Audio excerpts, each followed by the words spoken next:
Hablemos de la falta de Estado de Derecho, pero también de la impunidad, porque en México son resueltos apenas 2 de cada 100 delitos. Esta falta de aplicación del Estado de Derecho al que hemos hecho tanta referencia a lo largo de este espacio, y además el nivel de impunidad, ¿a dónde nos llevan? Como diría la canción, ¿a dónde vamos a parar con todos estos datos? Ese es el tema que pongo sobre la mesa y saludo con gusto a nuestro director editorial Raúl Frías Lucio y a Eduardo Manzanares. Señores, el espacio es todo suyo. Gracias, Magda, qué gusto saludarte. Gracias. Eduardo, ¿cómo estás? Muy buenas tardes. Y bueno, Raúl, buenas tardes. Un tema muy actual. Acabamos de escuchar una entrevista muy interesante con este grupo de investigadores que analizan el tema del Estado de Derecho. Es desastroso lo que tenemos lamentablemente en el país, pero fíjate que hay varios puntos y sobre todo me gustó el área donde ella al final, nuestra entrevistada, señalaba que sí hay solución. Porque a veces pareciera como que estamos en un círculo vicioso, Eduardo, en el que no se resuelve nada, se cometen los delitos, la autoridad se hace como que sí hace y como que no responde. La sociedad civil también nos hacemos de la vista gorda, pero tratamos de que haya justicia por propia mano. Y luego, de alguna forma, llegamos a esos niveles donde cada quien hace lo que quiere y no hay castigo a quien la hace. Y esto nos genera precisamente esa impunidad y una falta de Estado de Derecho. Pero déjame decirte que este ambiente de polarización, desde mi punto de vista, Eduardo, también se genera desde el mismo atril presidencial. A ver, vivimos un ambiente de crispación, nos enojamos de todo. Ya veíamos las imágenes a lo largo de esta mañana de personas que de la nada, por un conflicto vial, se agarran a balazos. Se matan, sí, personas que se agarran a golpes porque simplemente se estacionó o pasó antes que él. No tenemos de alguna forma la tolerancia porque estamos viviendo momentos de crispación social muy fuertes. Y sí, lamentablemente están pasando cosas que crispan a la sociedad, como la balacera de esta mañana ahí en la zona de Toluca, como los jóvenes estudiantes de Salamanca que fueron confundidos, Eduardo, como el tema de Michoacán y las autodefensas y los operativos que provocan más reacciones de la gente armada, en fin, los desaparecidos, esta tragedia en México que no para, el tema de los homicidios el fin de semana, solamente el fin de semana 256 personas fueron asesinadas. Y lamentablemente eso es lo que está prevaleciendo y no se ve que haya una acción de parte de la autoridad o una reacción de parte de la autoridad con una idea clara. Y a veces veo a los políticos metidos totalmente en la agenda política electoral y no en este tema, que es un tema prioritario para nuestro país. Mi punto de vista, Eduardo. Sí, Raúl, muy interesante la entrevista que tuvo Magda con Ana y dijo dos cosas que en mi particular punto de vista tienen mucha relevancia. La primera, que es un área de oportunidad para ellos, el poder medir si el momento de crispación y de polarización social permitiría establecer los resultados o hacer una correlación con el Estado de Derecho y qué opina la sociedad cuando se le pregunta por el Estado de Derecho a nivel federal y no nada más estatal. Y la otra con la que también me quedo es ese optimismo de que sí se le puede dar vuelta a la hoja siempre y cuando existan mecanismos interinstitucionales. Eso ella lo dijo muy claro, ¿no? En los estados donde hay ese trabajo en conjunto interinstitucional, los resultados son mejores. El problema viene de raíz, tratando de encontrar incluso un poco de eco en las palabras del propio Ejecutivo Federal, de tratar de atacar las causas. El problema es que las causas no se atacan repartiendo dinero, Raúl. Y esto ya lo hemos vivido a lo largo de no 3 años de esta administración, porque no es la primera vez que se les da dinero a la gente pobre o a los jóvenes estudiantes. Se les ha dado prácticamente los últimos 18 años. Las formas son las que han cambiado y desde luego esta narrativa de la que también Ana habló mucho. Entonces, cuando están sobre la mesa la crispación social, la polarización, en el pleito porque ser rico es malo y ahora los pobres quieren ver a los ricos pasando pobreza para que sepan lo que se siente, en lugar de generar riqueza y otro tipo de ambiente para que el que menos tiene sea más competitivo, para que pueda llegar a tener más.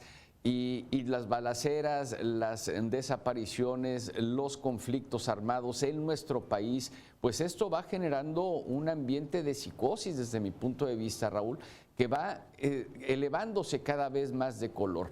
Mira, pleitos afuera de las escuelas siempre ha habido. El típico, nos vemos en el recreo, nos vemos a la salida, y ahí va toda la escuela para afuera. Y eran 2, 3 golpes hasta que uno dijera, ¿sabes qué? Ya no, ya me dolió, ahí muere, te dabas la mano y mira, tan tranquilo como si nada hubiese pasado. Pero hoy en día, no sé si obviamente el empuje de los compañeros, las redes sociales, el tener un mecanismo de grabación de ese tipo de actos, pues los lleven a ser cada vez más agresivos. No me paro hasta que no te ve inconsciente. Entonces nos empezamos a convertir en o en potenciales asesinos, y esto es muy, muy grave para una sociedad como la nuestra, porque no sabemos dónde vamos a parar. Oye, se me atravesó en el semáforo, saco la pistola y te doy de tiros. ¡Ah, caray! O sea, por un accidente de ese tipo, a ver, se me hace completamente absurdo. Sí, lo vimos en el Estadio Corregidora, ¿sí? Con estas porras. O sea, no bastaba de alguna forma con dejar noqueado al contrincante, ¿sí? Realmente se estaban cometiendo actos de intento de homicidio. Sí, y es exactamente lo que de alguna forma va generando este ambiente de impunidad. Ejemplos hay muchos, lo que hemos visto a lo largo del día me parece que es importante, pero ¿sabes qué? Me parece que falta cerrar este círculo que comenta nuestra entrevistada Ana hace unos minutos. ¿Sí? Siempre culpamos a que la policía no está cumpliendo con su chamba, que la policía municipal se voltea al otro lado cuando oye una balacera, que la policía municipal no acude con la prontitud hasta que las cosas ya pasaron. Lo que vemos con la Guardia Nacional. La Guardia Nacional llega siempre ya que los hechos ocurrieron, ya que pasaron los homicidios y las balaceras, y son pocas las veces en donde vemos que llegan también y participan directamente en este asunto. Pero no solamente eso, lo que tú bien dices, esa crispación social que se genera desde el atril presidencial entre los fifis y desde luego, pues bueno, todos los calificativos que hemos escuchado de los conservadores, y desde luego estar denostando a la gente. Y luego las redes sociales me parece que también tienen un papel fundamental, que hoy están ayudando a esta crispación social. Y lamentablemente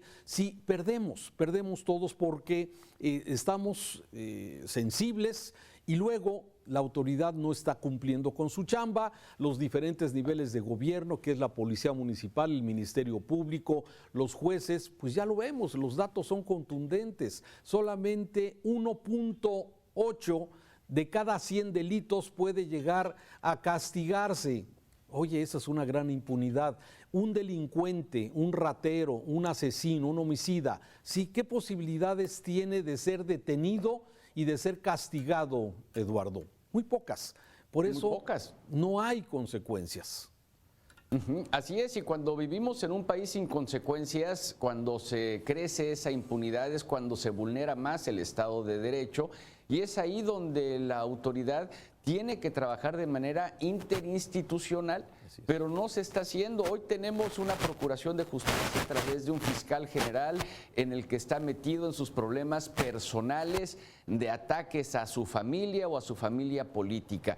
Hoy tenemos un presidente en el que todas las mañanas le dedica más de 2 horas a atacar a sus contrincantes, lo que él les llama sus adversarios.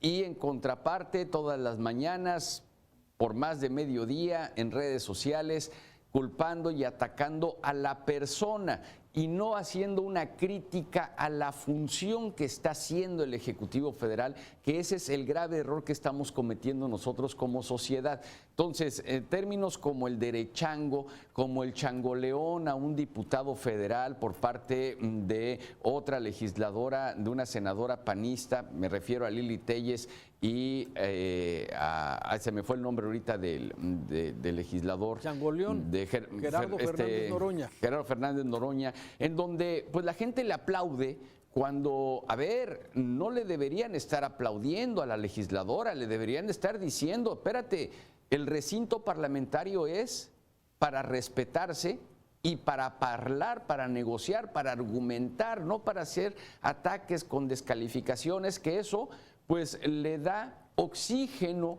a una hoguera que de por sí ya está prendida con la llama alta, pues le pones más oxígeno, la llama va a salir mucho más alta.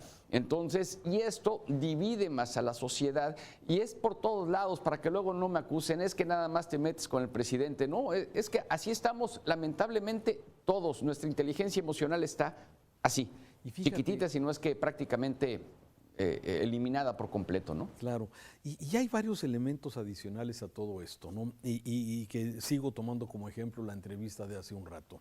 A ver, los organismos ciudadanos eran de alguna forma cierto contrapeso a esto, lo que vemos que hace, por ejemplo, Causa en Común, lo que vemos que hacen muchos de estos organismos que hacen estudios y analizan lo que está pasando desde el ámbito estatal, municipal o federal. Pero hay un gran desconocimiento de la sociedad en todo este asunto. Y te voy a poner un par de ejemplos que tú me puedes dar seguramente muchos más. Aquí en el estado de Jalisco, por ejemplo, con el tema del crimen organizado.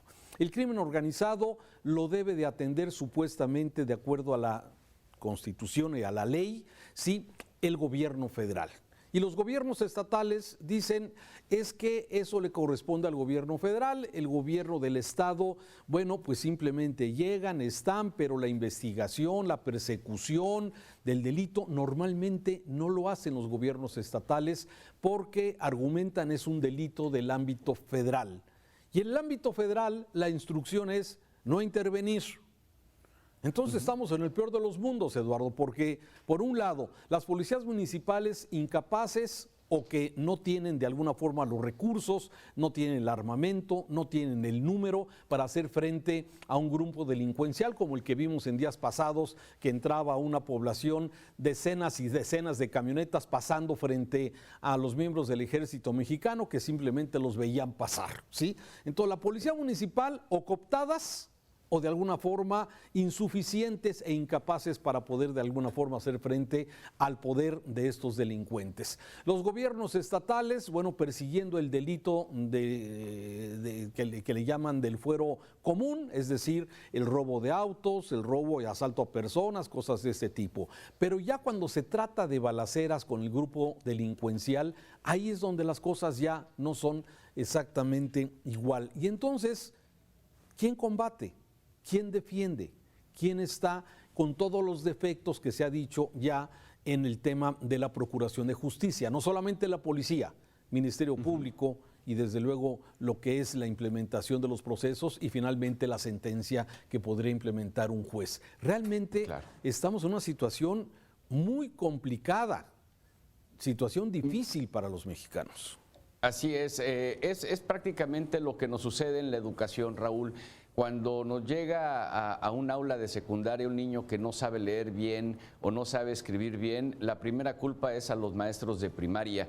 Y cuando ese mismo alumno ya pasó sus 3 años de secundaria, llega al bachillerato, pues los culpables fueron entonces los maestros del nivel previo y así sucesivamente. Tenemos estudiantes estudiando una carrera universitaria que no saben distinguir entre un haber con H y un haber sin H y la B labiodental. Entonces, aquí sucede prácticamente lo mismo.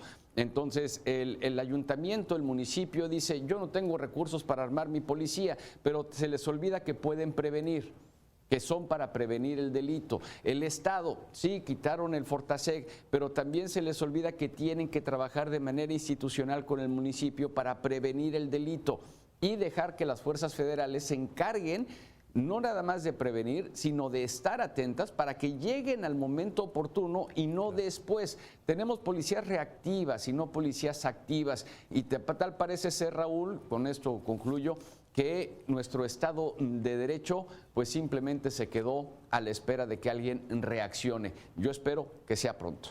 Esperemos que sea pronto. Eduardo, gracias. Al contrario, Raúl, muchas gracias. Gracias a ti, muy buenas tardes.